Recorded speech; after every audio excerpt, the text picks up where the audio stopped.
के सारे स्टूडेंट्स आ जाइए, 1 मिनट के अंदर अंदर अपनी पॉजिटिव अफर्मेशन लिखिए और फिर हम अपनी क्लास को शुरू करते हैं। जल्दी से आ जाइए सारे के सारे स्टूडेंट्स।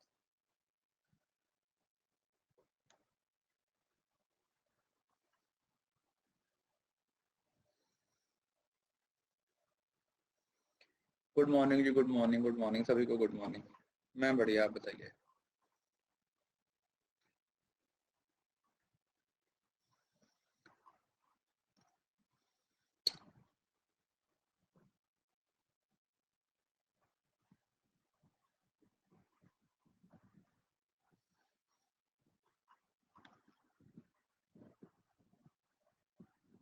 मीरठ जाने की पैकिंग अभी तो नहीं हुई है। पैकिंग को हमें इतना कुछ करने की जरूरत नहीं। मुझे कौन सी मेकअप की किट तैयार करनी है ना।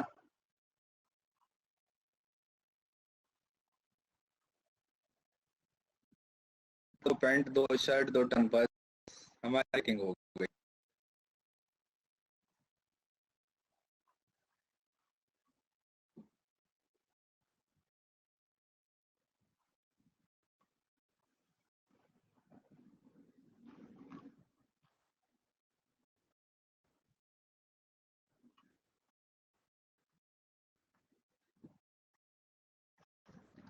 दो बजे क्लास है बेटा।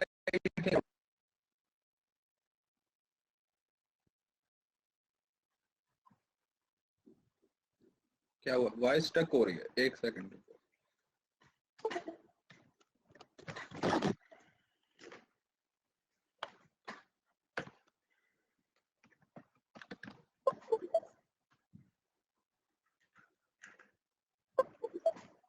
चलिए,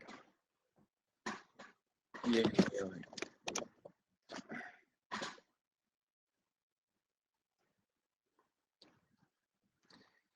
जहाज में धूप थोड़ी लगती है ना। जहाज में तो लोग वैसे ही विंडो सीट लेते हैं।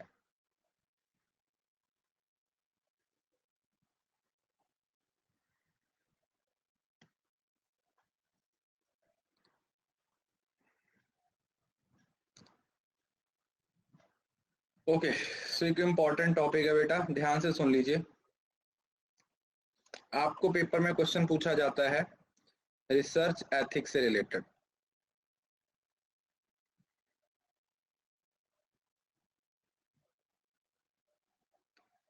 इसमें से एक टॉपिक जो सबसे ज्यादा पूछा जाता है वो क्या है, वो ये पूछा जाता है कि जो रिसर्च एथिक्स है वो सबसे ज्यादा most vulnerable and least vulnerable कहाँ पे होते हैं। ठीक है, ये आपका क्वेश्चन बनता है कि मोस्ट मतलब सबसे ज्यादा सेंसिटिव कहाँ पे होते हैं और सबसे कम सेंसिटिव कहाँ पे होते हैं। देखो, जहां पर डेटा एनालिसिस शुरू हो जाता है, सॉरी इस साइड पे, यहां से डेटा एनालिसिस, इंटरप्रिटेशन और रिपोर्टिंग, यहाँ पे रिसर्च एथिक्स सबसे ज्यादा वल्नरेबल होते हैं। ठीक है, मतलब यहाँ पे लोग रिसर्च एथिक्स के साथ सबसे ज्यादा छेड़छाड़ करते हैं। समझ आया, मतलब इस पॉइंट पे आके लोग रिसर्च के साथ सबसे ज्यादा छेड़छाड़ करते हैं। और बाकी जो सारे स्टेप्स हैं, जैसे प्रॉब्लम फॉर्मुलेशन हो गया, हाइपोथेसिस मेकिंग हो गया, ठीक है, सैम्पलिंग डिजाइन हो गया, रिसर्च डिजाइन हो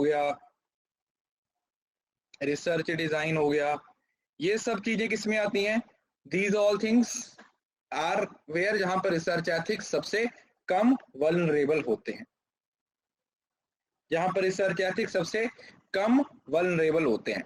यस, ठीक है जी। तो ये पॉइंट्स आप लोगों ने याद रखना है, बाद में आप लोगों को ये काम आएगा, पेपर में क्वेश्चन पूछा जाता है। रिसर्च एथिक्स, देखो एथिक्स है वो एक ग्रीक वर्ड है एथोस, जिसका मतलब होता है कन्वेंशन या एक स्पिरिट ऑफ कम्युनिटी। देखो सिंपल मतलब समझ लो, एथिक्स का मतलब होता है डिफरेंस बिटवीन राइट और रॉन्ग, क्या सही है क्या गलत है। सही और गलत की पहचान को ही रिसर्च एथिक्स बोल दिया जाता है। जैसे हमारी पर्सनल लाइफ में भी हमारे कुछ एथिक्स होते हैं कि यार ये चीज सही है, जैसे हमें हमारे घर वाले पढ़ाते हैं जब हम छोटे होते हैं, तो हमें कुछ चीजों के बारे में वो क्या करते हैं, बताते हैं कि बेटा ये अच्छा है ये बुरा है ना, सच बोलना चाहिए, सच बोलना अच्छा होता है, झूठ बोलना बुरा होता है ना, कुछ इस तरीके से। तो ये वो वाली ब्रांच है जो मोरालिटी के साथ रिलेट करती है। किसके साथ? मॉरल्स के साथ।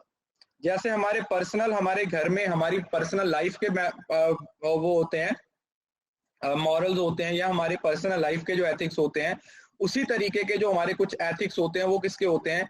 वो हमारे होते हैं रिसर्च के। तो उन एथिक्स को, जैसे हम अपने एथिक्स को अपनी पर्सनल लाइफ में अप्लाई करते हैं, उसी तरीके से अगर वो एथिक्स को हम रिसर्च में अप्लाई करेंगे तो हम बोलेंगे कि ये हमारे रिसर्च एथिक्स है।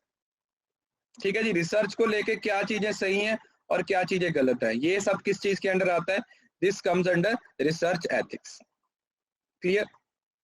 तो देखो, the moral principles guiding the conduct of any kind of research. तो रिसर्च को जो गाइड करता है सही तरीके से करने के लिए, द कंसेप्ट ऑफ राइट और रॉन्ग, जो सही है जो गलत है, उन दोनों के बीच में डिफरेंशिएट करने वाले कंसेप्ट को हम क्या बोल देते हैं? Research ethics.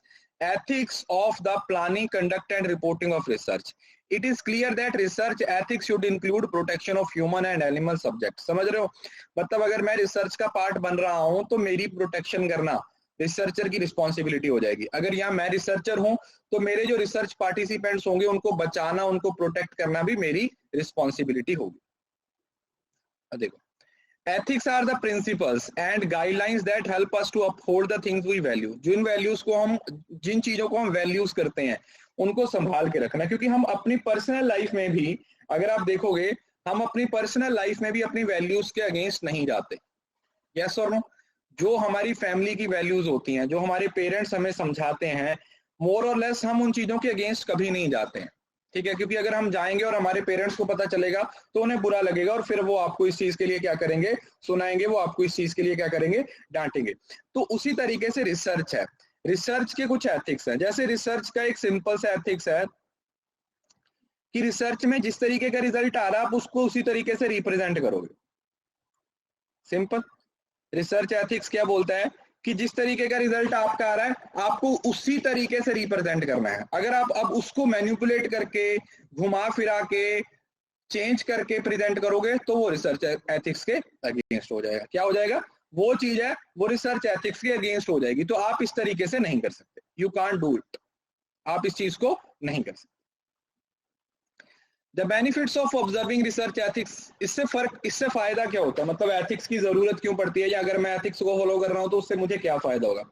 It help in promoting the AIIMS of research. जो रिसर्च के एम्स है उनको प्रमोट किया जा सकता है। वैल्यूज को, accountability, mutual trust, fairness, researcher की अकाउंटेबिलिटी पब्लिक और सोसाइटी के लिए। और एक बात और, जो रिसर्च होती है वो आपकी सोशल पॉलिसीज के लिए क्या बनती है? बेस बनती है। तो अगर रिसर्च ही गलत होगी तो उसके अकॉर्डिंग पॉलिसी गलत बनेगी। अगर पॉलिसी गलत बनेगी तो आम लोगों के लिए वो नहीं होगी। समझ लो ना? क्योंकि रिसर्च के बेस पे ही पॉलिसीज बनती हैं। तो अगर पॉलिसीज ही गलत बन गई, है ना, अगर आपकी पॉलिसीज ही गलत बन गई तो फिर वो पॉलिसीज आपको रिजल्ट कैसे देंगी? ठीक है? वो पॉलिसीज आपको किसी भी तरीके का कोई रिजल्ट है वो प्रेजेंट नहीं करेंगी। इस वजह से रिसर्च, उसकी पॉलिसीज, एथिक्स, सारी चीजों को बराबर एक ही जगह पर रखना चाहिए। Vulnerable group and other study participant. देखो, सबसे पहला पॉइंट क्या है कि हमें जो लोग हमारी रिसर्च का पार्ट है उनको फिजिकली, उनको मॉरली, हर तरीके से प्रोटेक्ट करना है। समझ रहे हो ना? उनको किसी तरीके से एक्सप्लॉइट नहीं करना है। हमें ये भी देखना है कि हमारी रिसर्च में रिस्क कितना है। रिसर्चर सामने वाले बंदे को पहले बता देगा कि भाई इस रिसर्च में इतना रिस्क है, अगर तू रिसर्च का पार्ट बनना चाहता है तो बन सकता है। मतलब समझ रहे हो ना? इसको बोलते हैं इन्फॉर्म्ड कंसेंट। वर्ड आप लोगों को आगे पढ़ने को मिलेगा, इन्फॉर्म्ड कंसेंट। इन्फॉर्म्ड कंसेंट का मतलब है कि जिसको भी मैं रिसर्च का पार्ट बना रहा हूं ना, उसको मैं उससे कंसेंट लूंगा तभी वो मेरी रिसर्च का पार्ट बनेगा। समझ रहे हो ना? तभी वो मेरी क्या होगा? रिसर्च का पार्ट बनेगा, अदरवाइज वो मेरी रिसर्च का पार्ट नहीं बनेगा। क्लियर है जी? समझ रहे हो?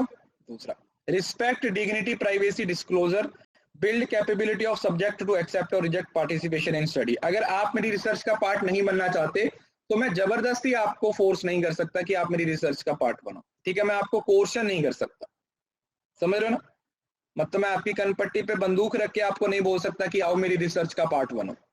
वो आप पे डिपेंड करता है। अगर आपकी इच्छा है तो आप रिसर्च का पार्ट बनोगे, और अगर आपकी इच्छा नहीं है तो आप रिसर्च का पार्ट नहीं बनोगे।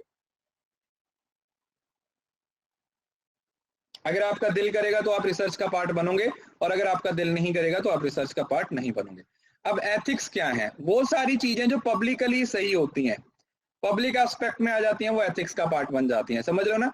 जैसे अगर कोई पॉजिटिव वैल्यू है तो वो एथिक्स है, उसी तरीके से अगर कोई नेगेटिव कोड ऑफ कंडक्ट है, क्योंकि लोग बहुत सारे आजकल, तो आप लोगों को पता है, आजकल आप लोगों को पता है लोग पीएचडी परचेज ही कर लेते हैं। आजकल तो पीएचडी है वो 2-2.5 लाख 3 लाख रुपए में मिल ही जाती है। तो ये गलत है, तो ये नेगेटिव कोड ऑफ कंडक्ट का पार्ट बन जाता है। आ कम्युनल एक्टिविटी रेशनल प्रिंसिपल, जिसमें यूनिवर्सल स्टैंडर्ड्स होंगे, और जो प्राइवेट मैटर है। अब आपका प्राइवेट मैटर आपका सब्जेक्टिव मैटर है, ठीक है जी। आप किसी चीज को लेके अगर सब्जेक्टिव हो तो वो एथिक्स नहीं है। समझ रहे हो ना? अगर आप किसी चीज को लेके सब्जेक्टिव हो तो आप उस चीज को लेके एथिकल नहीं हो, आप उसके अगेंस्ट जा रहे हो। पावर रिलेशनशिप और रिस्पॉन्सिबिलिटी और सेल्फ एग्जामिनेशन, मतलब जो चीज पब्लिक में आ गई वो एथिक्स का पार्ट बन गई, और जो प्राइवेट है आप उसको पता नहीं किस तरीके से इस्तेमाल कर रहे हो, वो आपके एथिक्स का पार्ट नहीं है। ठीक है, वो चीज है वो आपके एथिक्स का पार्ट नहीं है, that is not the part of your ethics. अब जब हम गुड साइंस की बात करते हैं तो साइंस का मतलब सिंपल ये होता है कि जो रूल्स हैं उनको सही तरीके से फॉलो करना। हमें रूल्स यूज करने आने चाहिए, प्रॉब्लम सिलेक्शन करना, स्मार्ट ऑब्जेक्टिव होने चाहिए, प्रॉपर मेथोडोलॉजी होनी चाहिए, और प्रॉपर एनालिसिस। ये सारी चीजें क्या है, ये एक साइंस को गुड साइंस बनाती हैं। ठीक है, कि ये साइंस है, एक सिस्टम को फॉलो किया जा रहा है। क्या किया जा रहा है? एक सिस्टम को फॉलो किया जा रहा है कि ये तो भाई साइंस है। और वहीं पर एथिक्स का मतलब वो आ जाएगा ट्रांसपेरेंसी, सिलेक्शन फेयर तरीके से, रिस्क बेनिफिट रेशो, और इंडिपेंडेंट रिव्यू। जैसे होता है ना कि आप पीयर रिव्यू वर्ड आप लोगों ने सुना होगा, पीयर रिव्यू। पीयर रिव्यू होता है ना, जैसे आप रिसर्च अपना पेपर है वो पेपर पब्लिश करने के लिए भेजते हो तो उसको पहले रिव्यू किया जाता है। तो अगर पीयर रिव्यू करने वाला बंदा आपका दोस्त हो तो वो तो ऐसे ही आपके रिसर्च पेपर को क्या कर देगा, पास कर देगा, बोलेगा कोई दिक्कत नहीं है भाई, अपना दोस्त है, अपना भाई है, इसके रिसर्च पेपर को ऐसे ही पब्लिश कर देते हैं। तो ये गलत हो जाता है। अब देखो, रिसर्च एथिक्स में 4 पिलर्स होते हैं, HAEO। पहला ऑनेस्टी, ऑनेस्टी होनी जरूरी है। एक्यूरेसी, मतलब सब सही होना चाहिए, कुछ भी गलत नहीं होना चाहिए। एफिशिएंसी, अब कम से कम रिसोर्सेज का इस्तेमाल करके अपनी रिसर्च के रिजल्ट को निकालोगे। और ऑब्जेक्टिविटी, मतलब आप ऑब्जेक्टिव रहोगे, आपकी किसी भी तरीके की सब्जेक्टिविटी आपकी रिसर्च एथिक्स का पार्ट नहीं बनेगी। ठीक है जी, हम किसी भी तरीके की सब्जेक्टिविटी को आपकी रिसर्च एथिक्स का पार्ट नहीं बनाएंगे। We will make only objectivity, objective रहेंगे, ऑनेस्ट रहेंगे अपने काम को लेके, अपने काम के प्रति हमारी एक्यूरेसी बनी रहेगी, हमारी एफिशिएंसी होगी, हम ऑब्जेक्टिव रहेंगे उस चीज को।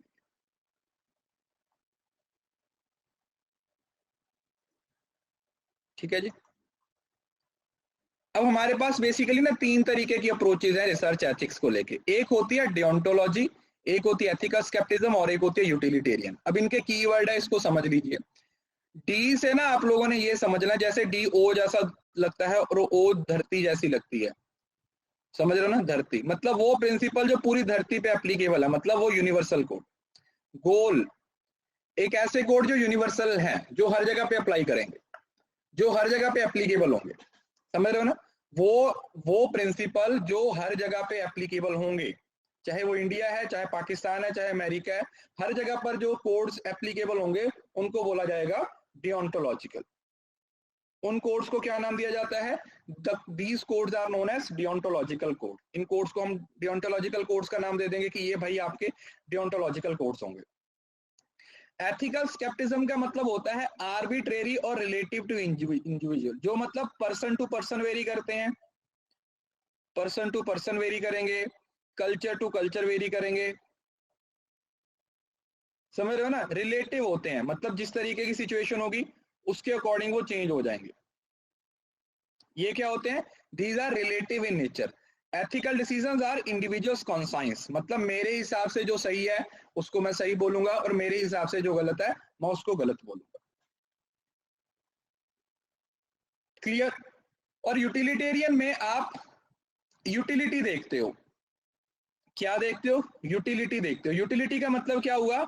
आप ये देखोगे कि इससे आपको कितना बेनिफिट हो रहा है और आपकी कितनी कॉस्ट होती है। आप कॉस्ट और बेनिफिट को कंपेयर करोगे। अगर कॉस्ट ज्यादा है तो फिर आप उसको यूज नहीं करोगे, अगर बेनिफिट ज्यादा है तो आप उसको यूज कर लोगे, फिर आप उसको क्या कर लोगे बेटा? यूज कर लोगे। मतलब मैक्सिमम यूटिलिटी चाहिए आपको। यूटिलिटी का मतलब होता है, जैसे आप यूटिलिटी को प्रोडक्टिविटी की तरह कंसीडर कर सकते हो ना, एडवांटेज की तरह कंसीडर कर सकते हो। यूटिलिटी एक एडवांटेज है, यूजफुलनेस, उपयोगिता। ठीक है, ये 3 तरीके के प्रिंसिपल्स हैं हमारे पास। डियोंटोलॉजिकल जो हर जगह पे एप्लीकेबल होंगे, एथिकल स्केप्टिज्म जो पर्सन टू पर्सन वेरी करेंगे, और यूटिलिटेरियन का मतलब क्या होगा, जो जब हम किसी भी चीज को करने से पहले ये देखेंगे कि इसका फायदा कितना है और इसका नुकसान कितना है। कॉस्ट और बेनिफिट को कंपेयर करेंगे, अगर कॉस्ट ज्यादा है तो उसको कंसीडर नहीं करेंगे, और अगर बेनिफिट ज्यादा है तो उसको कंसीडर कर लें। Main stakeholder in research, देखो अब आप लोगों को पता था कि जो रिसर्च होती है वो हमेशा सोसाइटी के लिए होती है ना। मतलब ऐसे टॉपिक्स पे रिसर्च करना पसंद करते हैं, या ऐसे टॉपिक्स पे रिसर्च करनी चाहिए जो सोशली, जो सोसाइटी के लिए अच्छी हो। तो ये जितने भी लोग डायरेक्टली और इनडायरेक्टली रिसर्च के साथ जुड़े होंगे, वो क्या बनेंगे, वो रिसर्च के स्टेक होल्डर्स बन जाएंगे। जैसे समझ रहे हो ना, रिसर्चर खुद, जो सब्जेक्ट हैं, पार्टिसिपेंट्स हैं, रिसर्चर की नॉलेज, कम्युनिटी, यूनिवर्सिटी जहां पर रिसर्च की जा रही है, जो बॉडीज रेगुलेट कर रही हैं, जो भी उसका पब्लिशर है, और सोसाइटी एज लार्ज। मतलब डायरेक्ट और इनडायरेक्ट जितने भी लोग रिसर्च के साथ जुड़े हुए हैं, जितने भी लोग रिसर्च के साथ जुड़े हुए हैं, वो सारे ही रिसर्च एथिक्स का क्या होते हैं, पार्ट बनते हैं, और वो रिसर्च एथिक्स के स्टेक होल्डर होते हैं। देन आता है बेलमेंट रिपोर्ट। अब रिसर्च एथिक्स को सबसे अच्छे तरीके से प्रेजेंट करने के लिए जो रिपोर्ट आई थी वो बेलमेंट रिपोर्ट आई थी। बेलमेंट रिपोर्ट में RBJ, आपने ये 3 वर्ड याद रखने हैं, RBJ। उसने बोला था कि हमारी रिसर्च एथिक्स से रिलेटेड ना 3 प्रिंसिपल्स हैं। क्या है हमारे हमारे 3 प्रिंसिपल्स हैं। इन प्रिंसिपल्स को फॉलो करना जरूरी है। देखो ये नाम से ही क्लियर होते हैं। उसने बोला कि जब भी रिसर्च एथिक्स की बात होगी ना, तो ये प्रिंसिपल सामने आएंगे ही आएंगे। सबसे पहला प्रिंसिपल किससे रिलेटेड है, respect for person. Respect for person का मतलब क्या हुआ कि हम रिसर्च में जितने भी लोग इन्वॉल्व होंगे उनकी रिस्पेक्ट करेंगे। मतलब जैसे मैं, कोई बंदा मेरे को बोलता है कि मेरी रिसर्च का पार्ट बन जा, मैं बोलता हूँ कि ठीक है मुझे रिसर्च का पार्ट बना ले, बट जो मेरी आइडेंटिटी है ना वो एनोनिमस होनी चाहिए। क्या होनी चाहिए, एनोनिमस होनी चाहिए। समझ रहे हो, एनोनिमस होनी चाहिए। वीडियो चल रही है, मतलब हिडन होनी चाहिए। वो बंदा तब तो मुझे बोल दिया कि ठीक है भाई कोई बात नहीं है, मैं तेरी आइडेंटिटी है उसको दिखाऊंगा नहीं, मैं बताऊंगा नहीं कि मैं कोई नहीं जानता। लेकिन जैसे ही रिसर्च हुई उसने मेरा नाम भी छाप दिया, मेरा एड्रेस भी पब्लिश कर दिया, सब कुछ कर दिया, तो ये गलत हो जाएगा। समझ रहे हो ना, ये गलत हो जाएगा। तो इस वजह से इन्फॉर्म्ड कंसेंट जरूरी हो जाती है। सामने वाले की को कॉन्फिडेंशियल अगर रखना है।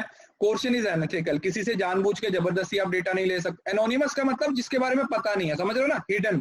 जैसे होता है ना नो नेम, आप बोलते हो कि ठीक है भाई मैं हेल्प कर दूंगा किसी की, मगर मेरा नाम नहीं आना चाहिए।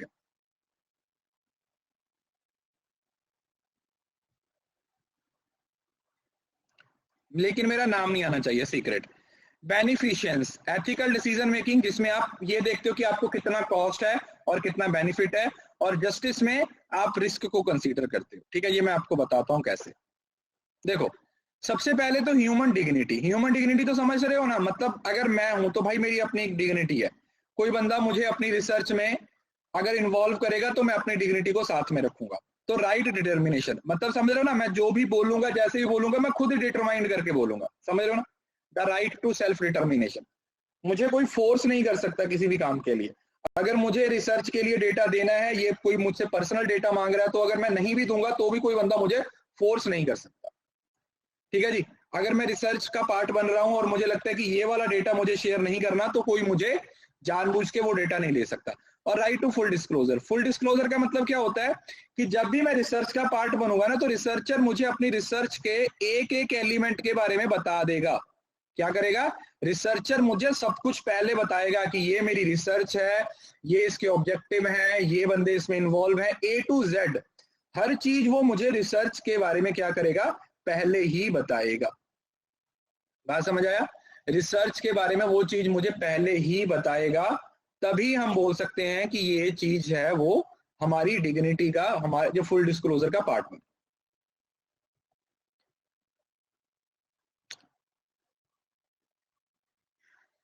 कोई बायस नहीं होना चाहिए, कोई कंसीलमेंट नहीं होनी चाहिए, कोई डिसेप्शन। समझ रहे हो ना, ये सारे नेगेटिव वर्ड है। नेगेटिव वर्ड नहीं होने चाहिए, समझ रहे हो ना। बायस का मतलब आप लोगों को पता है सब्जेक्टिविटी होती है। कंसीलमेंट का मतलब होता है छुपाना, कुछ आप हिडन करके रख लेते हो। और डिसेप्शन का मतलब होता है डिसीव करना, धोखा देना। जो मैंने अभी आपको बताया था कि बंदा आपको बोल देगा कि ठीक है आपकी आइडेंटिटी सामने नहीं आएगी, लेकिन दूसरे दिन तो आप स्टार बन गए सुबह उठते ही, है ना। तो ऐसा नहीं है, आपको स्टार बना दे। तो इस वजह से फॉर्म अभी आए नहीं है।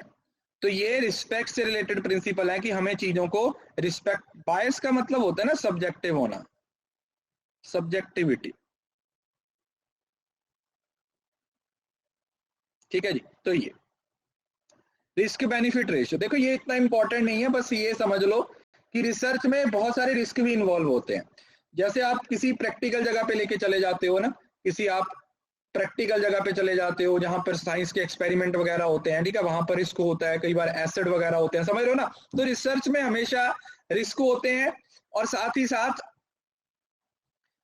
साथ कुछ एडवांटेज भी होते हैं। तो हम क्या करते हैं, हम कंपेयर करते हैं कि जो रिसर्च का पार्ट बन रहे हो, जो आप रिसर्च का पार्ट बन रहे हो, उससे आपको फायदा क्या क्या होगा। देखो सबसे पहले तो जो डेटा अनअवेलेबल है वो आप अवेलेबल करवा दोगे। दूसरा, आप सिचुएशन को एक फ्रेंडली मैनर में क्या करोगे, डिस्कस कर सकते हो। आपकी अपनी नॉलेज बढ़ेगी, सामने वाले की नॉलेज भी बढ़ेगी। आप दूसरों को हेल्प करके एक सेटिस्फेक्शन लेवल पे पहुंच जाओगे। आपको कुछ मॉनेटरी और नॉन मॉनेटरी, ये तो गलत होता है वैसे, नहीं कर सकते, ठीक है। मॉनेटरी और नॉन मॉनेटरी मेजर्स है वो अनएथिकल होते हैं। लेकिन वहीं पे उस रिसर्च से रिलेटेड आपके सामने बहुत सारे रिस्क भी होते हैं। रिस्क कैसे होते हैं, जैसे फिजिकल हार्म भी हो सकता है आपको, समझ रहे हो ना। आपकी बॉडी को नुकसान हो सकता है, बोर हो सकते हो, थक सकते हो, फिजिकली आप डिस्कम्फर्ट हो सकते हो, ये आपको हो सकता है। उसके बाद साइकोलॉजिकल इमोशनल लेवल पे भी आपको नुकसान हो सकता है, सोशल रिस्क रहता है, प्राइवेसी आपकी जा सकती है, और आपका टाइम वेस्ट हो सकता है। तो ये क्या है, ये आपका रिस्क बेनिफिट रेशियो है। मतलब यहाँ पर हम कंपेयर करते हैं कि उस रिसर्च से रिलेटेड हमारा रिस्क कितना है, और उस रिसर्च से हमें फायदा कितना हो रहा है। तो हम ये कंपेयर करके देखते हैं कि हमें फायदे की तरफ जाना है या हमें रिस्क की तरफ जाना। हमें रिस्क की तरफ जाना है या हमें फायदे की तरफ जाना है, हम उस चीज पे ध्यान देते हैं। अरे ये न्यूज़पेपर में तो आती ही रहती हैं, न्यूज वालों को तो न्यूज चाहिए। अब जैसे जस्टिस है, देखो एथिक्स, एथिक्स का मतलब कौन है, who are the stakeholder, are they human subjects, क्या वो ह्यूमंस हैं। बेनिफिट और हार्म्स, कि जो रिसर्च आप कर रहे हो, अब ऑब्वियसली बात है उसमें रिस्क तो इन्वॉल्व होगा ही, अभी हमने डिस्कस किया। लेकिन अगर रिस्क 50% है और बेनिफिट 10% है, तो फिर उस रिसर्च का पार्ट बनने का कोई मतलब नहीं है। जहां पर 50% तो रिस्क है लेकिन यूटिलिटी सिर्फ 10% है, तो यूटिलिटी ज्यादा होनी चाहिए, रिस्क कम होना चाहिए। क्लियर है, यूटिलिटी ज्यादा होनी चाहिए, रिस्क कम होना चाहिए। What are the benefits of the research, what are the harms, और क्या उन हार्म्स को हम मिटिगेट कर सकते हैं, मतलब खत्म कर सकते हैं। मिटिगेट करने का मतलब रिमूव करना होता है, क्या हम उनको रिमूव कर सकते हैं। ट्रांसपेरेंसी और कंसेंट, अब इसमें बात आपको बताई थी, ये वर्ड आप लोगों को पेपर में बहुत बार देखने को मिलेगा। कौन सा, इन्फॉर्म्ड कंसेंट, कि जो कंसेंट है क्या वो इन्फॉर्म्ड कंसेंट है। Transparency and consent, are the researcher transparent enough, क्या रिसर्चर है वो अच्छे से ट्रांसपेरेंट होकर आपको क्या कर रहा है, इंफॉर्मेशन दे रहा है। लॉस, दूसरा कि क्या रिसर्चर ने किसी तरीके के लॉस को वायलेट तो नहीं किया, समझ रहे हो ना। यूएस हो या इंडिया, अगर इंडिया के अंदर कोई रिसर्च कर रहा है तो एथिकली जो हमारे लॉ हैं वो भी तो बोलते होंगे ना हर चीज के बारे में, जैसे कंपनीज एक्ट है, monopolistic restrictive trade practice act है, कंपटीशन एक्ट है, तो ये सारे हैं। तो अगर इन सारे लॉस को फॉलो नहीं किया जा रहा तो आप सही नहीं कर रहे। अरे यार इन्फॉर्म्ड कंसेंट में ऑलरेडी 3 बार बता चुका हूँ, कहाँ रहते हो क्लास में। इन्फॉर्म्ड कंसेंट का मतलब है कि आप सामने वाले की कंसेंट उसे बोल के ले रहे हो, उसे बता रहे हो कि भाई मेरी रिसर्च ये है, अगर तू रिसर्च का पार्ट बनना चाहता है तभी तो इस रिसर्च का पार्ट बन, किसी को जबरदस्ती आप रिसर्च का पार्ट नहीं बता सकते। मैं इतने 3 बार बता चुका हूँ, मुझे नहीं पता आप लोग सुनते नहीं हो या क्या नहीं करते। सम डिजायरेबल एलिमेंट्स, अब देखो ये एलिमेंट्स कुछ नहीं होते, जितने भी पॉजिटिव पॉइंट है सेम वही, ऑनेस्टी होनी चाहिए जी, ऑब्जेक्टिविटी होनी चाहिए, इंटीग्रिटी होनी चाहिए, केयरफुलनेस, समझ रहे हो ना, ये तो सिंपल पॉइंट्स हैं। एथिक्स में सारी चीजें पॉजिटिव होंगी, ओपननेस होनी चाहिए जिसमें डेटा को शेयर करना है, इंटेलेक्चुअल प्रॉपर्टी राइट्स के लिए रिस्पेक्ट होनी चाहिए, कॉन्फिडेंशियलिटी है किसी लेवल पे अगर आपको लगता है कि कॉन्फिडेंशियलिटी होनी चाहिए, रिस्पॉन्सिबिलिटी, पब्लिकेशन, ये सारे पॉइंट्स इसका पार्ट बनते हैं। उसके बाद responsibility, respect, social responsibility, non discrimination, जितने भी पॉजिटिव पॉइंट्स हैं ये सारे किसका पार्ट बन रहे हैं? ये सारे रिसर्च एथिक्स का पार्ट बन रहे हैं। ठीक है जी, जितने भी पॉजिटिव पॉइंट्स हैं ये सारे किसका पार्ट बन रहे हैं? They all are forming the part of research ethics. ये सारे किसका पार्ट बन रहे हैं? रिसर्च एथिक्स का पार्ट बन रहे हैं। They all are the part of research ethics. अब ये देखो, जब आप इंफॉर्मेशन कलेक्ट करोगे तब आप इन्फॉर्म्ड कंसेंट का इस्तेमाल करोगे, समझ रहे हो ना? किसी से जबरदस्ती इंफॉर्मेशन नहीं ले सकते, उसको फुल डिस्क्लोजर करोगे कि भाई ये हमारी रिसर्च है, अगर तो अभी भी इसका पार्ट बनना चाहता है तो बन सकता है, तो हम उसको इन्फॉर्म कर देंगे, फुल डिस्क्लोजर। सीकिंग कंसेंट, ये बताया ना, कंसेंट लेना। प्रोवाइड इंसेंटिव, अगर आप इंसेंटिव दे रहे हो तो ये अनएथिकल है। आप किसी को बोलो कि ठीक है भाई तुम रिसर्च का पार्ट बन जाओ, हम तुम्हें 20, 50, 100 रुपए दे देंगे, 1000 रुपए दे देंगे, तो आप हमारी रिसर्च का पार्ट बन जाओ, या आपको कोई मटेरियल अवार्ड दे देंगे, रिवॉर्ड दे देंगे, तो वो गलत है। सेंसिटिव इन्फॉर्मेशन, जब आप किसी से सेंसिटिव इन्फॉर्मेशन ले रहे हो तब सामने वाले की मर्जी है कि वो इन्फॉर्मेशन देना चाहता है या नहीं, सिंपल। ठीक है जी, सेंसिटिव इन्फॉर्मेशन का मतलब क्या हुआ कि भाई, सेंसिटिव इन्फॉर्मेशन का मतलब क्या हुआ कि अगर वो कोई ऐसी इंफॉर्मेशन है जो सेंसिटिव है, जो आपको लगता है कि मुझे ये पर्सनल इंफॉर्मेशन नहीं शेयर करनी है, तो मैं नहीं शेयर करूंगा। सेकंड पॉइंट तो बेटा वही इन्फॉर्म्ड कंसेंट ही है यार, 3-4 बार मैंने आप लोगों को बता दिया, कंसेंट इंपॉर्टेंट है। ठीक है जी। पॉसिबिलिटी ऑफ कॉम, अगर किसी तरीके के हार्म की पॉसिबिलिटी है, अगर हमें लगता है कि इसमें किसी तरीके का रिस्क है, सामने वाले का नुकसान हो सकता है, तब आप उसको पहले ही बता दोगे, तब उसको पहले ही बता दोगे कि भाई इसमें रिस्क है। ऐसा ना हो कि सामने वाले को आप रिसर्च डेटा लेके ही जाओ और सामने वाले को वहां पे जाके उसका बीपी ऊपर नीचे हो जाए और उसकी वजह से आपको नुकसान हो जाए, समझ रहे हो ना? तो आप पहले ही बता दोगे कि भाई इसमें इस तरीके के कॉजेज हैं, इस तरीके के हार्म है, वो हो सकते हैं। मेंटेनिंग कॉन्फिडेंशियलिटी, कॉन्फिडेंशियलिटी मैंने आप लोगों को पहले बता दिया था कि अगर उसे लगता है कि ये चीज कॉन्फिडेंशियल रहनी चाहिए, कोई रिस्पोंडेंट बोलता है कि नहीं भाई हमें इस चीज के बारे में नहीं बताना है, हमारा नाम नहीं आना चाहिए, तो उसको भी सीक्रेट रखने की जरूरत है।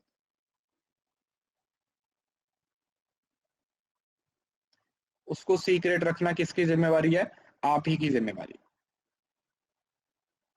इन्फॉर्म्ड कंसेंट हो गया।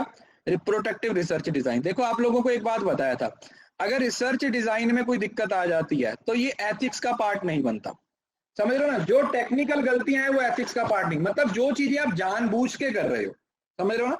जो चीजें आप जानबूझ के कर रहे हो वो आपके एथिक्स का पार्ट बनेगा, वो आपके रिसर्च एथिक्स का पार्ट बन जाएगा। जैसे डेटा से रिलेटेड होता है, अब आपने कोई टूल गलत लगा दिया तो इसका मतलब ये थोड़ी है कि आपने एथिक्स को वायलेट कर दिया,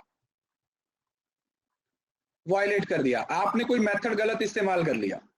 गलती तो किसी से भी हो सकती है, रिपोर्टिंग में भी गलती हो सकती है, लेकिन अगर आपने जानबूझ के, मतलब समझ रहे हो ना, जब आप इंटेंशनली कुछ गलत कर रहे हो,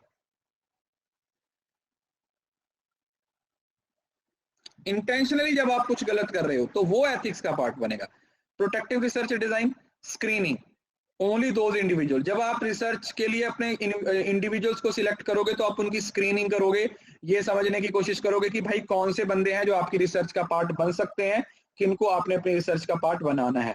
और पायलट स्टडी, पायलट स्टडी आप लोगों को पता ही है, जैसे फिजिबिलिटी स्टडी होती है, ठीक है, फाइनल स्टडी से पहले आप एक फिजिबिलिटी स्टडी करते हो, जिसके बेसिस पे आप ये डिसाइड करते हो कि अच्छा यार ये काम इस तरीके से हो सकता है या नहीं हो सकता, प्रीलिमिनरी स्टडी जिसको बोल दिया जाता है।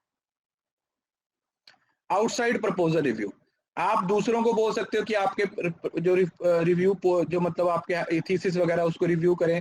प्रोफेशनल कोड, ये इतना इंपॉर्टेंट नहीं है, बस इसमें ये है कि अलग अलग सेक्टर में अलग अलग तरीके की रिसर्च होती है। जैसे अगर टीचिंग है तो उसके लिए अलग एथिकल कोड होंगे, अगर आप आईटी सेक्टर में जाते हो उसके लिए अलग एथिकल कोड्स होंगे, तो उन एथिकल कोड्स को फॉलो करना भी जरूरी होता है। और देन आता है गवर्नमेंट रेगुलेशन, तो लॉज को फॉलो करना भी हमारे लिए जरूरी।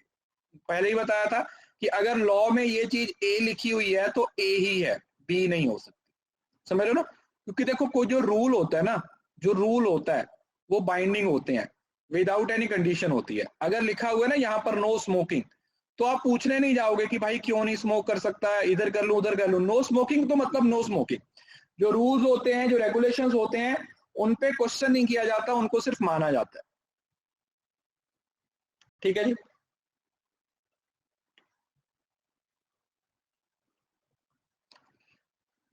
पार्टिसिपेंट्स, ये इतना इंपॉर्टेंट नहीं है, इसमें सिर्फ वही बताया हुआ है कि जो पार्टिसिपेंट्स है ना उनको हम इन्फॉर्म करेंगे, इन्फॉर्म्ड कंसेंट होगी,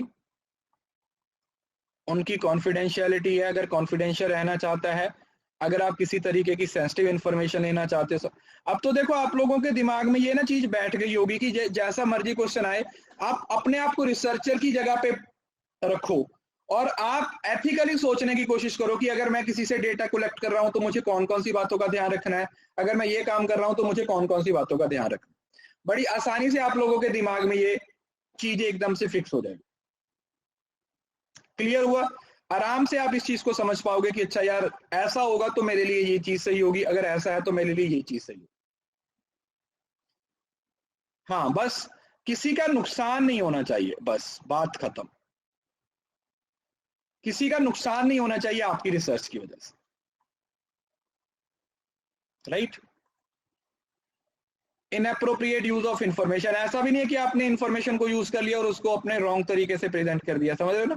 कई बार कुछ लोग ऐसे होते हैं ना, आप लोगों ने अपनी जिंदगी में बहुत सारे लोग देखे होंगे जो थोड़े तेज टाइप होते हैं, है ना, ओवर स्मार्ट बनते हैं, जो अपने आप को, जो थोड़े ज्यादा ही ओवर स्मार्ट बनते हैं। आप लोगों ने देखा होगा अपनी जिंदगी में, बहुत सारे लोग आपके इधर उधर आपको नजर आ जाएंगे जो अपने आप को बहुत ओवर स्मार्ट समझते हैं। मतलब होता कुछ नहीं है उनके पास, होता कुछ नहीं है, होते जीरो हैं, डफर। बस वो ये समझते हैं कि ये सामने वाला बंदा बेवकूफ है ना। वो अपने आप को स्मार्ट नहीं समझते, वो हमें बेवकूफ समझते हैं कि मैं स्मार्ट हूं, उसकी कोई फर्क नहीं पड़ता, सामने वाला बंदा बेवकूफ है।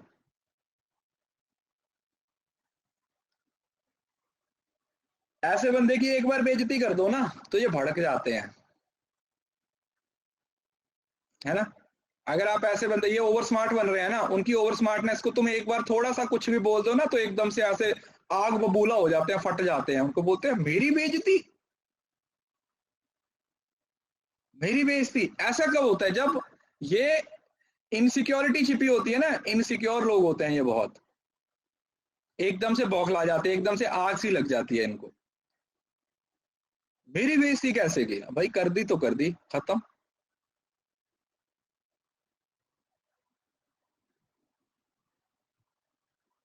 ठीक है जी। तो ये अब हमारे पास तीन अलग अलग चीजें होती हैं, FFP, फाल्सिफिकेशन, पहले फैब्रिकेटिंग लिखता हूं। एक होता है फैब्रिकेटिंग, एक होता है फाल्सिफिकेशन, और एक होता है प्लेजरिज्म। प्लेजरिज्म तो सिंपल होता है कि आपने कहीं से कंटेंट लिया, आपने उसका रेफरेंस नहीं दिया। ठीक है जी। You can copy from somewhere with reference, ठीक है, आप कॉपी कर सकते हो अगर आपने उसका रेफरेंस दे दिया, फिर वो गलत नहीं है। मगर आपने अगर कर लिया और उसके बाद आपने उसका रेफरेंस नहीं दिया, फिर वो प्लेजरिज्म होता है। ठीक है, सिंपल। फैब्रिकेटिंग में जब आप डेटा के साथ छेड़छाड़ करते हो, डेटा को मैनिपुलेट करते हो, जब आपने मैनिपुलेशन किया डेटा के साथ। और फाल्सिफिकेशन में डेटा के साथ साथ आप रिसर्च के टूल्स, मेथड्स के साथ भी छेड़ कर रहे हो।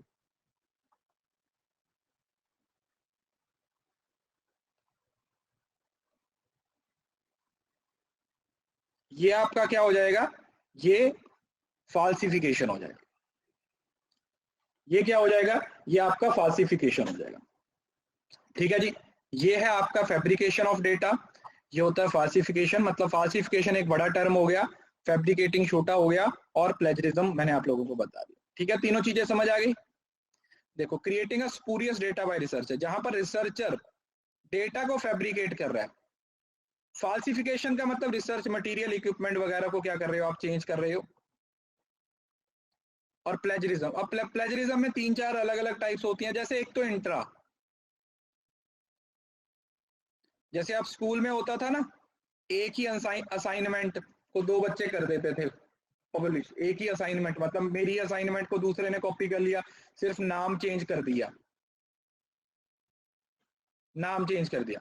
फाल्सिफिकेशन में मतलब बेटा सब कुछ, मतलब रिसर्च वगैरह, टूल्स वगैरह को भी जब हम मैनिपुलेट कर देते हैं।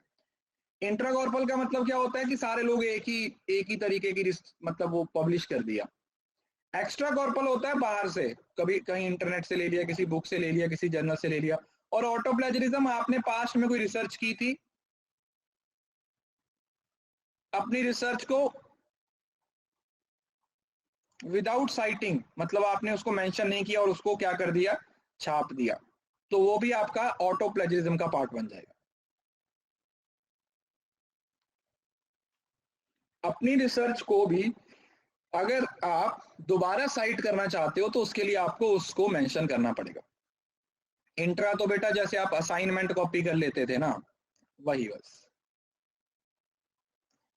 इंट्रा का मतलब तो असाइनमेंट कॉपी कर लेते थे। मल्टीपल ऑथरशिप, अब मल्टीपल ऑथरशिप में समझ रहे हो पता क्या होता है। मल्टीपल ऑथरशिप में पता कई बार क्या होता है, जैसे आपका कोई पीएचडी गाइड है, वो आपको बोल देता है कि मेरे लिए एक रिसर्च पेपर लिख दे, बाद में हम अपने दोनों के नाम से छाप देंगे। आपने लिख दिया, आपने उसको दे दिया, आपका नाम निकाल के उसने बाकी 3 लोगों का नाम डाल दिया। तो ये मल्टीपल ऑथरशिप में किस क्रेडिट किसको देना है, किसी के साथ धोखा हो गया, ये नहीं होना चाहिए। समझ लो ना, रिसर्च पेपर आप लिखते रह गए, बिल्कुल करते हैं ऐसा, ऐसे बिल्कुल करते हैं बेटा लोग, ऐसा बिल्कुल करते हैं। ऐसा नहीं होना चाहिए कि भाई ओरिजिनल ऑथर है वो तो बेचारा बाहर ही बैठा जा रह जाए, है ना, ओरिजिनल ऑथर के साथ क्या हो जाए, धोखा हो जाए, ओरिजिनल ऑथर के साथ क्या हो जाए, धोखा हो जाए।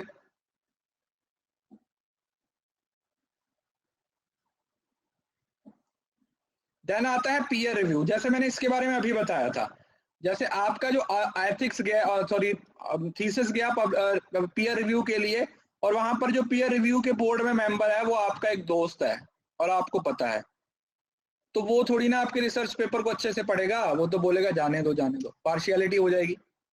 तो वैसा नहीं होना चाहिए। पब्लिकेशन में भी समझ लो ना, सब कुछ एथिकल होना चाहिए। ऐसा नहीं कि पैसे देके आप काम करवा लो, आपकी जान पहचान है तो आप अपने पेपर पब्लिश करवा लो, ऐसा नहीं होना चाहिए। पीयर रिव्यू में ये चीज बहुत मैटर करती है कि कॉन्फिडेंशियल होना चाहिए, किसी को पता नहीं होना चाहिए कि आपके रिसर्च पेपर को कौन रिव्यू कर रहा है।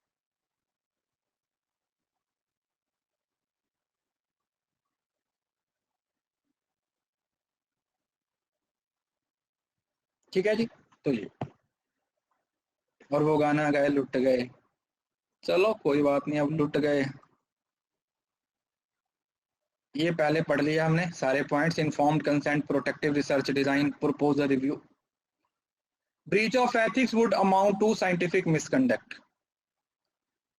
जैसे fraud, fabricating of data, plagiarism, idea text, piracy, infringement of copyright, submitting publication in same. अब आप एक ही पेपर को, मतलब वन पेपर वन जर्नल में ही पब्लिश करवा सकते, मतलब समझ लो ना, आपने एक पेपर लिखा, उसको एक जगह पे पब्लिश करवा दिया, अब उसी को आप 10 जगह पे और पब्लिश नहीं करवा सकते।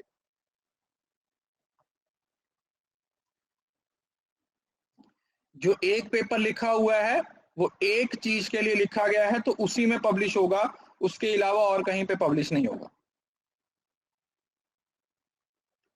ठीक है, और किसी में पब्लिश नहीं होगा।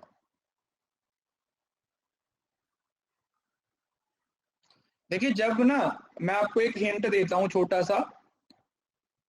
हाँ, बुक चैप्टर भी तो वही चीज होगी ना, करेक्ट, मतलब सेंट्रल आइडिया तो वही है कि आपकी आपकी एक क्रिएशन है, एक ही जगह पे आएगी। जैसे इसमें पता क्या होता है, मैं आपको इसका तरीका बताता हूँ। जैसे पेपर में जब आपके सामने क्वेश्चन आता है, सपोज करो आपको उसकी वर्डिंग समझ नहीं आ रही, तो सबसे बेस्ट तरीका पता क्या है, उसकी लैंग्वेज चेंज कर लो।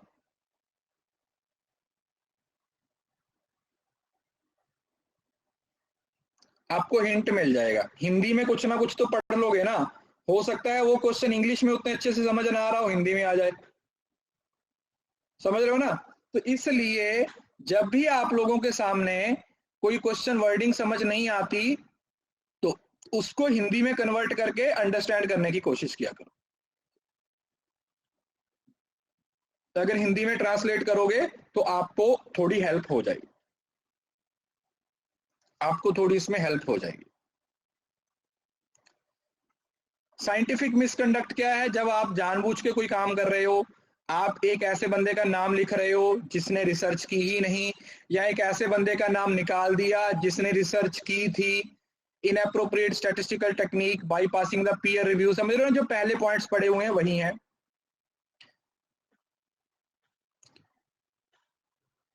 कंट्रीब्यूटर्स, जिन लोगों का मतलब समझ रहे हो ना, जैसे लिटरेचर रिव्यू में आपने लोगों का नाम मेंशन करना होता है कि इस से हमने डेटा लिया, आप उसका नाम नहीं लिखते हो। सेम रिसर्च को 2-3 लोगों के पास दे देते हो, जानबूझ के नेग्लिजेंस करते हो, डेरोगेटरी कमेंट्स, समझ रहे हो ना? कई बार ये भी होता है ना, कुछ कुछ रिसर्च आप लोगों ने देखा होगा, इस पे बहुत ज्यादा इशू हो जाते हैं, किसी पर्टिकुलर कास्ट पे, किसी पर्टिकुलर रिलीजन पे, किसी पर्टिकुलर ट्राइब पे कमेंट होते हैं किसी किसी रिसर्च में, किसी किसी उसमें, है ना? समझ रहे हो ना? तो ये सारी चीजें, मतलब यार जो गलत है वो गलत है, बस इतना सा पॉइंट है। जो सही है वो सही है और जो गलत है वो गलत है। क्योंकि इंडिया में आप लोगों को पता है आज के टाइम पे इंडिया में सबसे सबसे ऊपर क्या है, क्या चीजें चल रही हैं। जब भी लोग इकट्ठा होने लगते हैं तो पॉलिटिशियन क्या कर देते हैं, रिलीजन के नाम पे लड़ाई करवा देते हैं, XYZ को इस रिलीजन के खिलाफ, यही तो चल रहा है ना। आप हर रोज आप लोगों को एक न्यूज देखने को मिलती है, हर रोज। कोई एक दिन भी ऐसा नहीं होगा जहां पे आप लोगों को एक भी चीज सुनने को ना मिले। आम लोगों को उसमें कोई प्रॉब्लम नहीं है, हिंदुओं को मुसलमानों से कोई प्रॉब्लम नहीं है, मुसलमानों को हिंदुओं से कोई प्रॉब्लम नहीं है, सिखों को हिंदुओं से, मुसलमानों, आम लोगों को कोई प्रॉब्लम नहीं है। मगर ये पॉलिटिशियन क्या करते हैं, ये जानबूझ के एक दूसरे के दिमाग में डाल देते हैं कि वो देखो वहां से मंदिर से आवाज आ रही है, आपकी पढ़ाई खराब हो रही है, मस्जिद से आवाज आ रही है, आपकी पढ़ाई खराब हो रही है, ये पत्थर चल गए, वो चल गए। असल में क्या किया जा रहा है, असल में क्या किया जा रहा है, जो पॉलिटिशियन है वो क्या कर रहे हैं, देखो कोई भी देखो आप, यार मेरे को आप खुद बताओ, ध्यान से सुनो। आपके आपके अगर आप सपोज करो आप हिंदू रिलीजन से बिलोंग करते हो, तो क्या आपके पर्सनल दोस्त नहीं है जो मुस्लिम रिलीजन से बिलोंग करते हैं? क्या आपके पर्सनल दोस्त नहीं है जो सिख रिलीजन से बिलोंग करते हैं? क्या आपके दोस्त नहीं है जो क्रिश्चियनिटी से बिलोंग करते हैं ना? क्या हम उनके साथ नफरत करते हैं? क्या हम उनके साथ लड़ाई करते हैं? नहीं, क्योंकि हमें पता है कि वो गलत नहीं है। उसी तरीके से वो आपके साथ लड़ाई नहीं करते हैं। ये कब होता है? ये हमेशा मास लेवल पे होता है। ये सारी चीजें कहां पे काम करती हैं बेटा? ये मास लेवल पे काम करती हैं। समझ रहे हो? जब बहुत सारे लोगों को भड़का दिया जाता है, क्योंकि देखो अगर लोग इकट्ठा हो गए, देखो मैंने आपको इसके बारे में पहले भी बताया था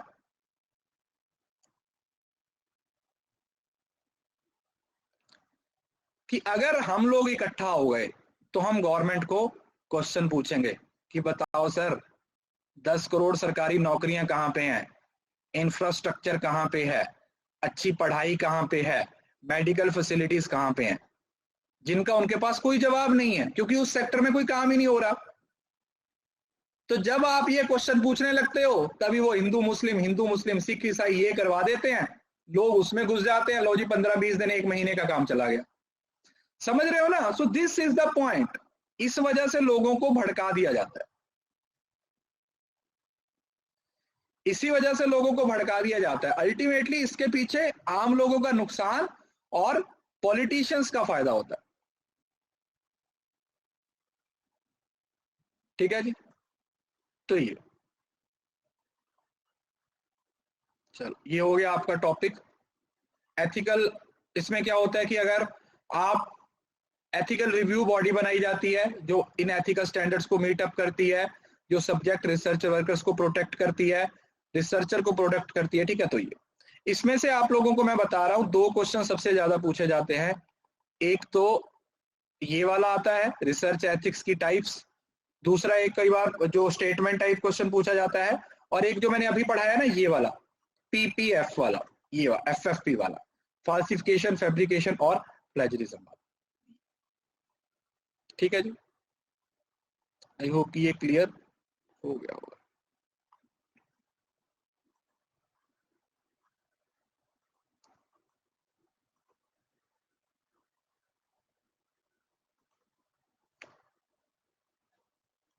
चलिए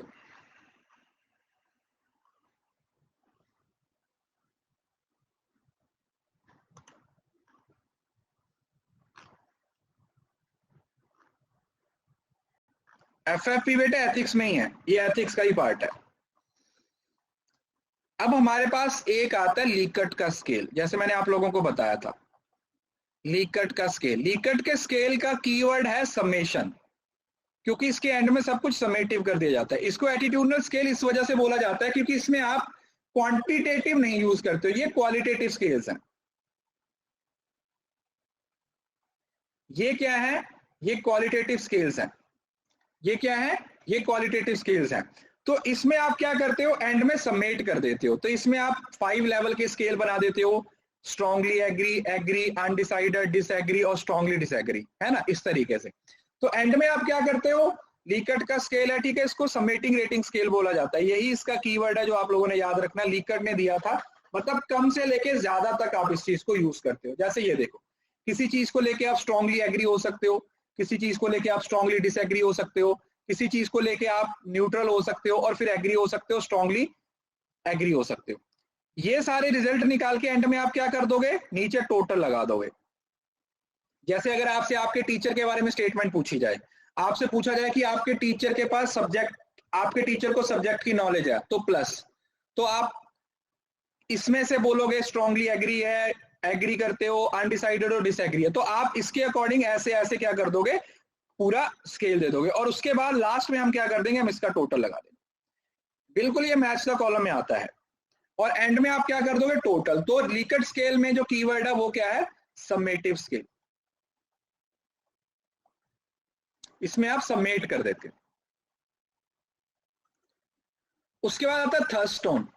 थर्स्टोन का स्केल था मेजर्ड एटीट्यूड के लिए, 1928 में कवर किया गया था। इसको इक्वल इंटरवल स्केल बोला जाता है।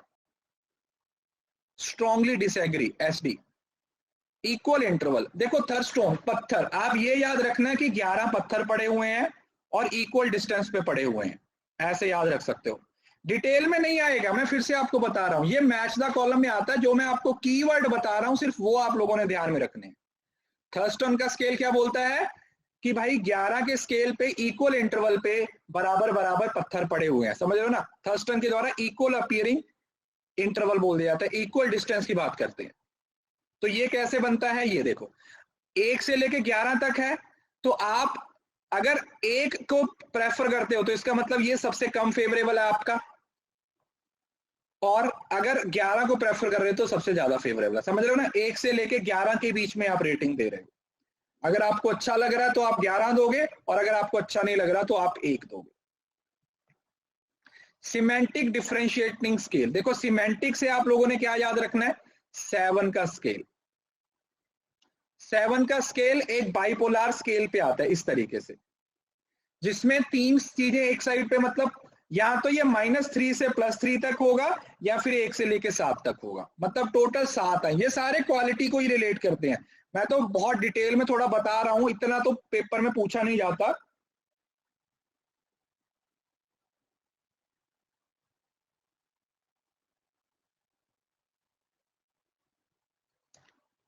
ठीक है, तो ये प्लस और माइनस, प्लस और 3, प्लस -3 और +3 हो सकता है, या फिर 0 से लेके 7 तक, जैसे समझ रहे हो ना। -1 है, सबसे कम हो गया, और टोटल एक्सेसिबिलिटी 7। कोई बंदा रूड है तो उसको 1 नंबर दे दिया, कॉर्शियस है तो 7 दे दिए, कोई बंदा केयरिंग है तो 1, और अनसिंपैथेटिक, समझ रहे हो ना। तो डिपेंड करता है कि आप इसको किस तरीके से प्रेजेंट कर रहे हो, how you are actually presenting the scale.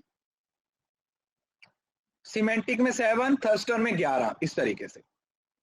Staple, staple में कितने स्टेप उठा रहे हो? 5 स्टेप उठा रहे हो। सीडी पे जा रहे हो 5 स्टेप, +5 और -5।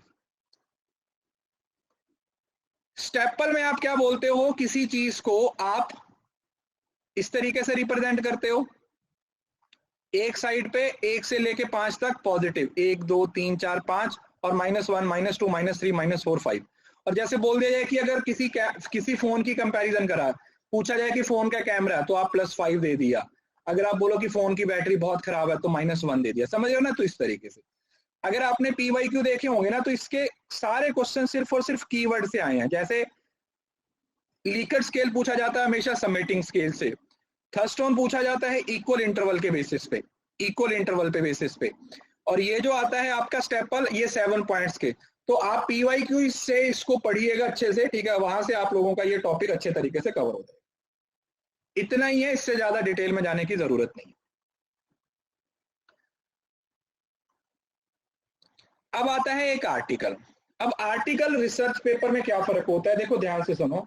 आर्टिकल होता है सिंपल, जो आप किसी भी चीज पे विदाउट एनी रिसर्च कोई अपना न्यूज़पेपर में भेज देते हो, जैसे एडिटोरियल वगैरह होता है ना, this is just an article. इसमें कोई रेफरेंस देने की जरूरत नहीं होती, ये टोटली आपकी क्रिएटिविटी होती है। आर्टिकल क्या होती है? आपकी क्रिएटिविटी होती है। जैसे लोग क्या लिखते हैं, क्या करते हैं, न्यूज़पेपर में अपने व्यू पॉइंट देते हैं, ब्लॉग लिख देते हैं, तो ये होता है आर्टिकल। लेकिन वहीं पर अगर हम रिसर्च जर्नल की बात करते हैं, अगर आप रिसर्च आर्टिकल की बात करते हो या रिसर्च पेपर की बात करते हो, तो इसको याद करने का तरीका कुछ नहीं है, सिंपल है, स्मॉल रिसर्च। जैसे जो आपका थीसिस होता है वो तो आप 4 साल लगा के 3 साल लिखते हो ना, तो ये किसी भी एक टॉपिक पे आप उसी तरीके से जो आपके रिसर्च के स्टेप्स होते हैं ना, स्मॉल रिसर्च होती है। लेकिन आता इसमें सब कुछ है, लिटरेचर रिव्यू भी आएगा, ऑब्जेक्टिव्स भी आएंगे, बाकी सारी चीजें आएंगी। बस ये फर्क क्या होगा, ये शॉर्ट जैसे साइनॉप्सिस होता है ना, उसी तरीके से आपका रिसर्च पेपर होता है। बस ये एक कंप्लीट रिसर्च होती है जिसमें आप अब्स्ट्रैक्ट लिखते हो, ठीक है? आप एक अब्स्ट्रैक्ट लिख देते हो, उसके बाद कुछ कीवर्ड्स होते हैं, उसके बाद इंट्रो होती है, फिर उसी तरीके से रिसर्च मेथोडोलॉजी वगैरह होता है। वो सारी चीजें रिसर्च पेपर का पार्ट बन जाती है। एक होता है रिव्यू पेपर। हमारे पास एग्जिस्टिंग लिटरेचर को जब आप रिव्यू करते हो तो वो आपका रिव्यू पेपर हो जाता है, जो टोटली किस पे बेस्ड होता है? टोटली आपका रिव्यूज जो रिसर्च ऑलरेडी हो चुकी है उसी पे बेस्ड होता है। क्लियर है जी? जो पूरे का पूरा किस पे बेस्ड होगा? जितना भी लिटरेचर रिव्यू हुआ है सारे का सारा उसी पे बेस्ड होता है। अब ये 3 तरीके का हो सकता है। एक होता है नरेटिव व्यू। नरेटिव रिव्यू क्या होता है? Existing knowledge of a topic based on all published. Narrative मतलब जो ऑलरेडी नरेट किया जा चुका है, जो ऑलरेडी है, सारा एग्जिस्ट कर रहा है एक सिस्टमेटिक वे में। और सिस्टमेटिक वे में क्या करता है? जब आप किसी पर्टिकुलर क्वेश्चन को टारगेट करते हो। नरेटिव का मतलब क्या हुआ? जितना भी उस टॉपिक से रिलेटेड आपके पास लिटरेचर रिव्यू है आप उसको स्टडी करते हो।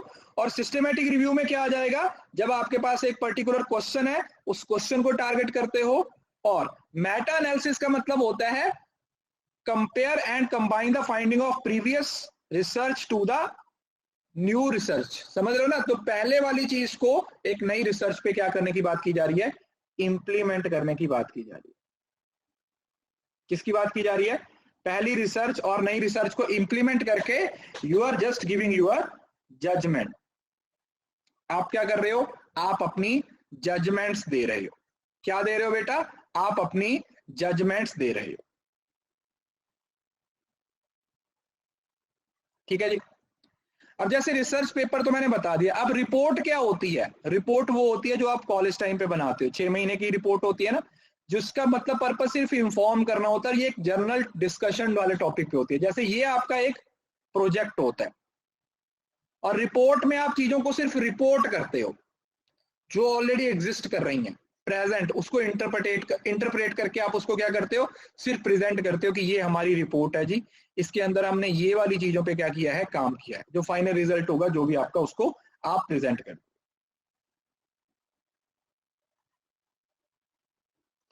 उसके बाद पेपर के बारे में मैंने आप लोगों को बता दिया। रिसर्च, अगर रिसर्च बताता हूं, डिसर्टेशन और थीसिस इसके बाद आएगा। पेपर, रिसर्च पेपर या रिसर्च जर्नल ये सेम होते हैं। उसके बाद आता है हमारे पास डिसर्टेशन और थीसिस। देखो ध्यान से सुनना इस चीज को, इंडिया के अंदर जो थीसिस होता है वो आपकी एक कंप्लीट एकेडमिक डिग्री में जो पीएचडी के लिए किया जाता है, और डिसर्टेशन एक थीसिस का ही छोटा पार्ट होता है जो कॉलेज आपकी पीजी लेवल में लिखा जाता है। हमने इंडिया के हिसाब से, अगर आप यूएस के हिसाब से देखोगे तो ये अलग हो जाएगा। यस, जैसे एमफिल वगैरह में, एमफिल हुआ या फिर यूजी पीजी में आप जो लिखते हो ना उसको आप डिसर्टेशन बोल देते हो, और जो आप पीएचडी लेवल पे लिखते हो वो आपका पीएचडी थीसिस बोल देते हैं।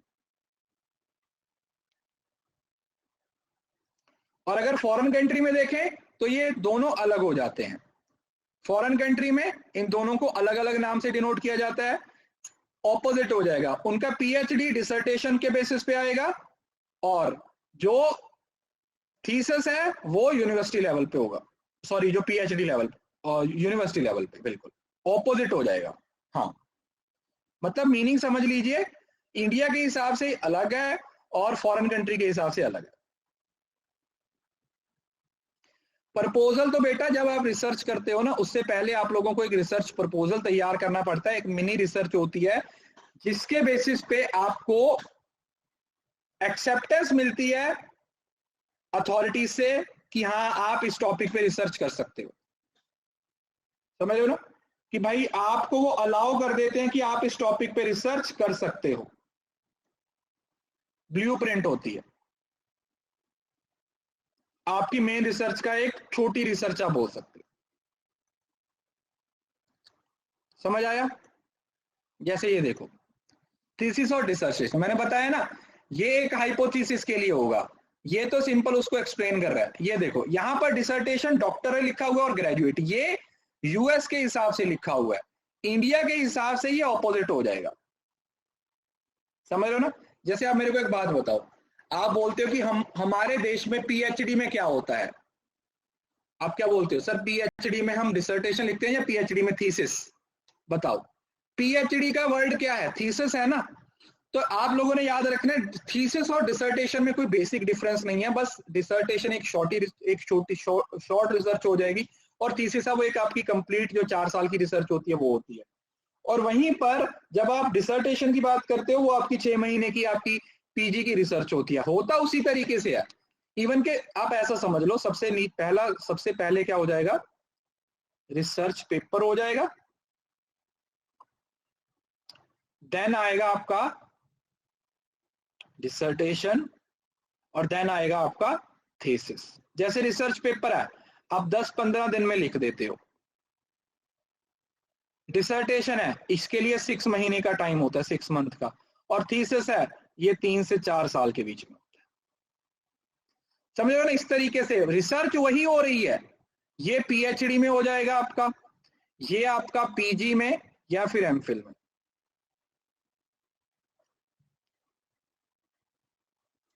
पीजी में या फिर एमफिल में ये देखने को मिलेगा।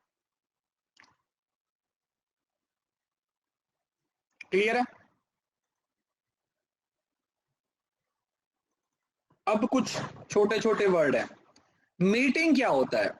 देखो मीटिंग कुछ नहीं होता, नॉर्मली जब लोग मिलते हैं, आप अपने दोस्त को भी सड़क पे मिल गए तो वो भी मीटिंग है। गेट टुगेदर करने को मीटिंग हो सकती है, ये फॉर्मल भी हो सकती है, इनफॉर्मल भी हो सकती है, किसी भी तरीके की हो सकती है। ठीक है, कॉलेज में अगर टीचर्स की एक फॉर्मल मीटिंग हो रही है तो वो फॉर्मल होगी, और इनफॉर्मल है तो वो कहीं पे भी मिल सकते हैं। सिंपोजियम, सिंपोजियम में क्या होता है, जहां पर स्पेशलिस्ट आते हैं, किसी पर्टिकुलर टॉपिक पे बात करते हैं और खुद ही ऑडियंस भी क्रिएट करते हैं। याद रखिए इसमें अलग से ऑडियंस नहीं होती, बहुत ज्यादा स्ट्रक्चर्ड होता है, ये सब लोगों को बोलने का मौका मिलता है, मतलब इसमें से बाहर से कोई नहीं आता, जितने लोगों ने बोलना है वही लोग हैं यहाँ पर बुलाए जाते हैं,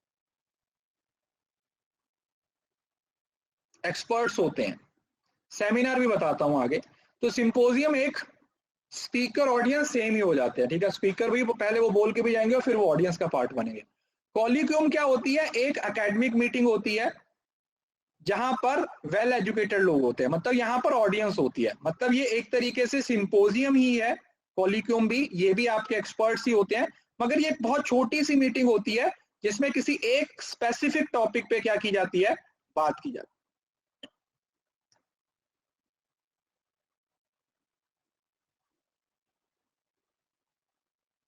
एक स्पेसिफिक टॉपिक पे क्या की जाती है, बात की जाती है कि ये वाला पर्टिकुलर टॉपिक है। तो यहाँ पर सिर्फ एजुकेटेड होती है ऑडियंस, एक्सपर्ट नहीं होते हैं, स्पेशलाइज नहीं होते हैं, वो आपके सिंपोजियम में होती है। कॉन्फ्रेंस क्या होती है, कॉन्फ्रेंस एक तरीके की आपकी मीटिंग होती है जो 2 डे 3 डे 7 डेज जिसमें बहुत सारी डिस्कशन होती है।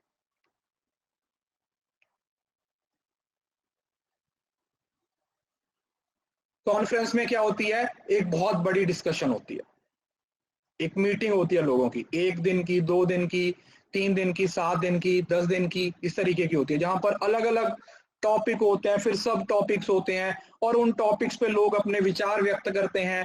तो ये किसके अंडर आ जाता है, ये कॉन्फ्रेंस का पार्ट बनता है। This is become the part of conference. ये किसका पार्ट बन जाएगा, ये आपका कॉन्फ्रेंस। और ये हमेशा थीम बेस्ड होती है और उस थीम की बहुत सारी सब थीम्स भी होती हैं।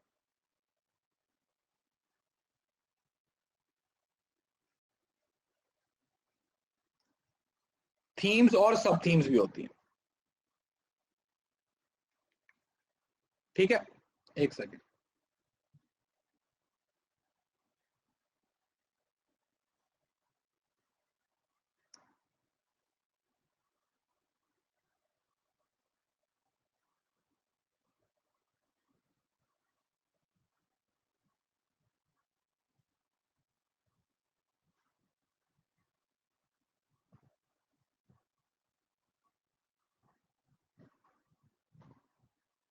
एक सेकेंड।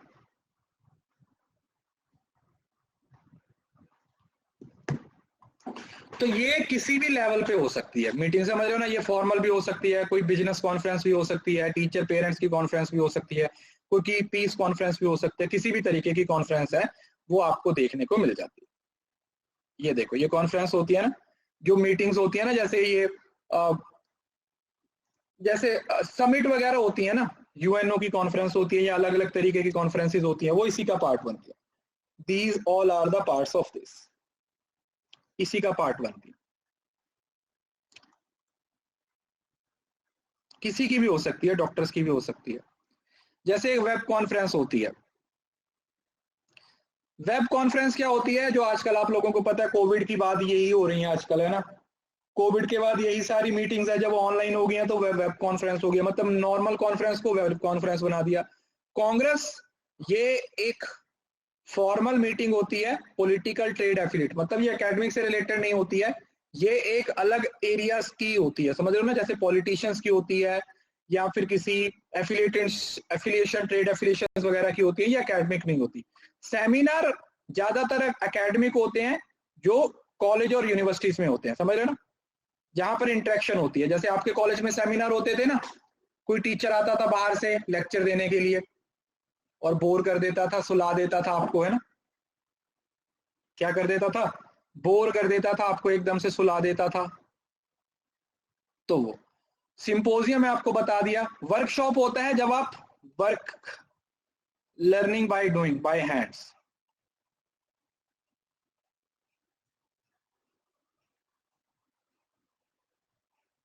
बाय हैंड्स, प्रैक्टिकली आप इन चीजों को करते हो। कॉन्फ्रेंस क्या हो जाती है, एक कंसल्टेशन या आपकी डिस्कशन होती है जो प्रॉपर आप किया जा करते हो। और एक आता है कॉलिक्यूम। कॉलिक्यूम आपको बता दिया था कि ये भी एक शॉर्ट मीटिंग होती है जिसमें स्पेशलिस्ट लोग होते हैं और छोटी सी एक क्या होती है, डिस्कशन है, वो आप लोगों को देखने को मिलती है। एक स्मॉल डिस्कशन है वो यहाँ पर आप लोगों को देखने को मिलती है। कॉन्फ्रेंस, यहाँ पर वर्कशॉप हो जाएगी। वर्कशॉप में आप क्या करते हो, लर्निंग बाय डूइंग की बात करते हो।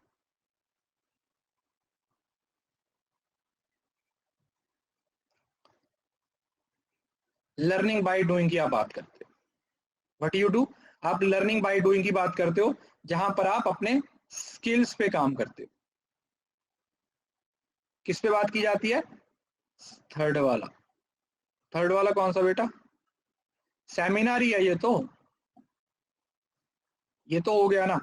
ये तो मैथ्स का कॉलम में आएगा, बड़ी आसानी से आप आइडेंटिफाई कर सकते हो। ये देखो इस तरीके से वेब कॉन्फ्रेंसेस वगैरह हो रही हैं आजकल, है ना, लोग जूम पे वेब अलग अलग सेशंस में कर रहे हैं ऑनलाइन। देन आता सेमिनार। सेमिनार आप लोगों का एक सेमिनेरियम मीटिंग होती है, सीड प्लॉट जो हमने इस चीज को डिस्कस कर चुके हैं ऑलरेडी, एक सेमिनार होता है। टेली सेमिनार ऑडियो के थ्रू भी कंडक्ट होते हैं इसी तरीके से। वर्कशॉप है जो लर्निंग बाय डूइंग आप करते हो। सेमिनार और वर्कशॉप में डिफरेंस क्या होगा? What is the difference between seminar? Seminar एक एकेडमिक होता है जहां पर आप प्रैक्टिकली कुछ नहीं करते हो, मगर वर्कशॉप आपकी कौन सी होती है? प्रैक्टिकल होती है। जो आपकी वर्कशॉप होती है वो क्या होती है? वो प्रैक्टिकल होती है। जो वर्कशॉप होती है वो आप लोगों की क्या होती है? That is always practical. Workshop आप लोगों की हमेशा क्या होगी? प्रैक्टिकल होती है, याद रखिए। नहीं नहीं, एकेडमिक होगी लेकिन उसके अंदर कुछ प्रैक्टिकल चीजें होंगी ना। There will be some practical things, कुछ प्रैक्टिकल चीजें होंगी, ठीक है। लेकिन सेमिनार प्रैक्टिकल एस्पेक्ट से काम नहीं करता। और ये आता है इन सभी का डिफरेंस, वर्कशॉप, सेमिनार, सिंपोजियम और कॉन्फ्रेंस। वर्कशॉप है वो बहुत ज्यादा फॉर्मल नहीं होती है, ठीक है, क्योंकि उसमें लोग इधर उधर भागते रहते हैं, आप लोगों को पता होगा। Workshop yes yoga workshop, music workshop होती है। सेमिनार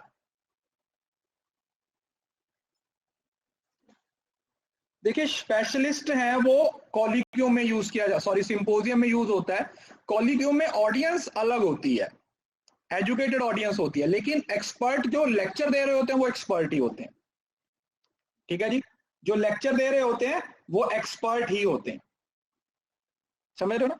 सेमिनार आपकी एकेडमिक में होता है, एकेडमिक इंस्टीट्यूशंस में या फिर प्रोफेशनल इंस्टीट्यूशंस में होता है, मोर जनरल टॉपिक पे होता है, ये स्पेसिफिक टॉपिक पे होता है।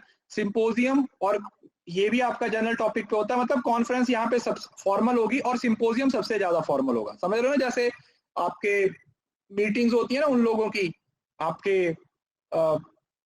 एडमिनिस्ट्रेटर्स की, जैसे पीएम सीएम वगैरह, इन लोगों की जो मीटिंग्स होती है ना, जैसे उस तरीके का सिंपोजियम होता है जो कि बहुत ही ज्यादा क्या होता है बेटा? बहुत ही ज्यादा वो होता है, आप ये मान के चलो बहुत ज्यादा फॉर्मल होगा, बहुत ही ज्यादा फॉर्मल, ठीक है। तो ये यहाँ पे अच्छा ओके। अभी मैं स्पेशल क्लास में आपके रिसर्च के ही पीवाईक्यू शुरू करने वाला हूँ, ठीक है जी। रिसर्च के ही पीवाईक्यू शुरू करने वाला हूँ ताकि उसमें जो भी आपके इंपॉर्टेंट टॉपिक्स कुछ नए आए हैं वो डिस्कस करो। इसका ना थोड़ा सा पार्ट है एक्चुअली ना, मुझे जाना है, मेरे एक्चुअली ना एक क्लासमेट की डेथ हो गई है तो मुझे वहां पे जाना है जरूरी। तो इसका एक छोटा सा पोर्शन रह गया 15-20 मिनट का, तो वो ना जो परसों की क्लास होगी ना कम्युनिकेशन की, उसके फर्स्ट क्लास में करवा दूंगा। बस राइटिंग स्टाइल है थोड़ा सा, रनिंग कोर्स में ही हो जाएगा, कंप्लीट हो जाएगा, उसी में पढ़ा दूंगा, ठीक है। तो आप इसको यहां तक पढ़ लीजिए, ये 1995% हो गया है आपका। तो मैं फर्स्ट क्लास में थोड़ा सा आधा घंटा पहले पढ़ा दूंगा, उसमें आपका वो कवर हो जाएगा। कल और परसों छुट्टी है आपकी, 8:15 क्लास लेंगे, 2 बजे भी होगी क्लास। तो पीवाईक्यू का मैं आपके 27-28 को, उसके बाद मैं आपको शुरू करता हूँ, 28-29 को आपको बता। हाँ अभी अकाउंट की क्लास होगी 2 बजे, तो फिर 2 बजे मिलते हैं, ठीक है। इसका कुछ थोड़ा सा पोर्शन पेंडिंग है बेटा, वो कम्युनिकेशन वाले कोर्स की फर्स्ट क्लास में हो जाएगा, ठीक है जी।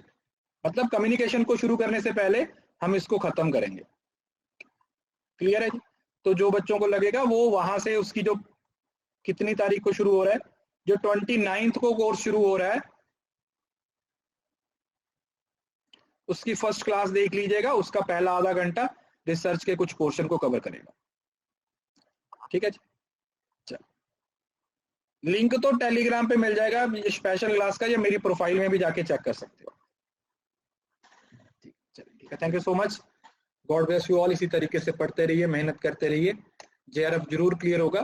कंसिस्टेंसी बनाए रखिए, एफर्ट्स करते रहिए और अपना 100% देते। बाय बाय, टेक केयर, ध्यान रखिएगा।